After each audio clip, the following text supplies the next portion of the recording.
If you refuse to borrow to subsidize, but end up borrowing to share, the tendency that you are actually borrowing for corruption is high.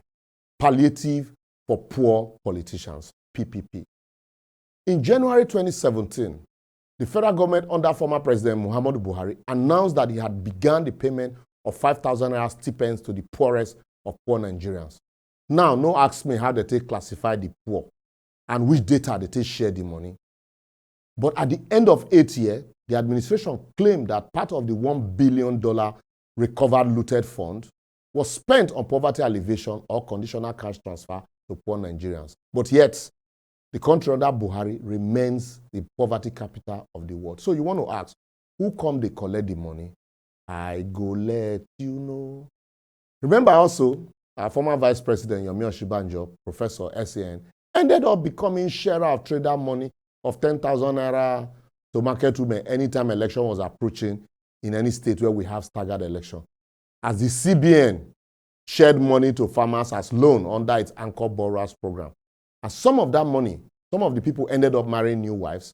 Others used their own to buy nomination form for the then CBN governor, Godwin Emefiele. And yet, we are still looking for the beneficiary of the sharing. Oh yeah, follow me. Also, remember, the then Minister of Humanitarian Affairs, Disaster Management and Social Development, Sadia Umar Farouk, also claimed that between 2016 and 2021, the government spent $5 billion to fight poverty. As she variously shared money from on top of the table to the poorest of the poor, ranging from flood victims to COVID victims and all of that. Meanwhile, these are the same people who hoarded palliative, donated to them to share to the poor during the COVID. Well, I never talk anything. As all of these sharings were going on, the poor kept crying of hardship, even as the government claimed that they have lifted 10.5 million Nigerians out of poverty between 2019 and 2022. But, however, statistics and data obtained from the World Poverty Clock and our own National Bureau of Statistics showed that within said 2 years under reference by Buhari's government, at least 10 million Nigerians slipped into extreme poverty, bringing the number of people living below extreme poverty in Nigeria to 87 million, which was higher than India. That was how we became poverty capital of the world. Now, Buhari government won't start, the Tinubu government, won't start another sharing again. Why is in my last advocacy, I urge President Tinubu to investigate the subsidy payment before any other sharing.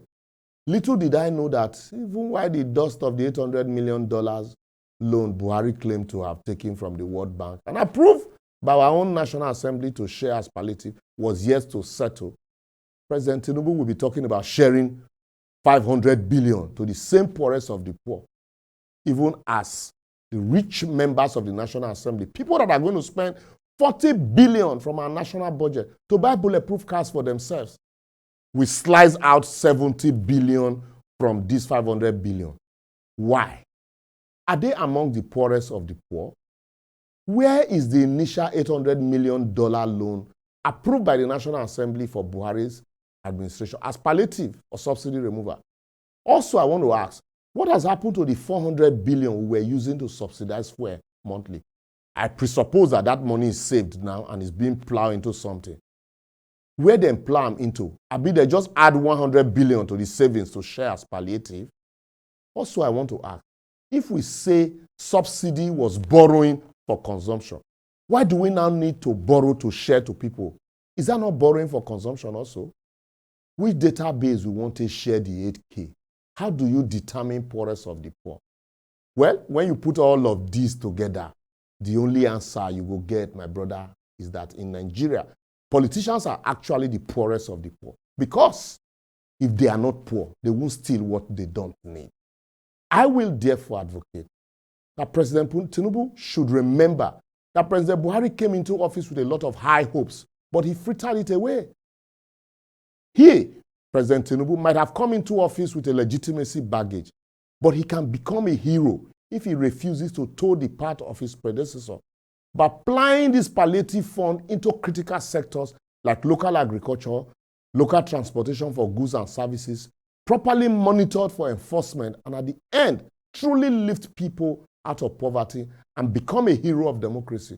Otherwise, if he starts sharing to politicians like Buhari, the poor will be further pushed into poverty, and his government will be worse than that of Buhari. The ball is in his court. Well, it's a fine place to leave it for this week. For other episodes, simply follow us on all our social media platforms showing on your screen, and you see loads of them there. For only a madman does the same thing over and over again and expect a different result. I be with a mad.